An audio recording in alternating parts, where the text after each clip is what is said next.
Hello guys! Magandang araw! Sisimulan ko nga pala ang araw na ito sa pasasalamat sa ating Panginoon dahil sa ligtas at masayang araw na ito.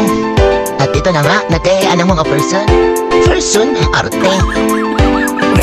At yun na nga, naligo kami sa ilog ng Santa Rita Masinloc, Zambales kasama ang aking mga pamangkin. At guys, pasensya na nga pala ha, hindi pa ako gaano marunong mag-vlog. Pero inaaral naman ang person. Naku, andyan na naman ang person.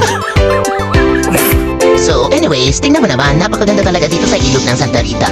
Napakalinis ng tubig, malamig. At higit sa lahat, malinis yung paligid. Wow! Kaya sa susunod, dito na naman kami maliligo. Pero kapag maliligo po tayo dito, kailangan natin mag-ingat sa kadahilan ng napakalakas ng agos.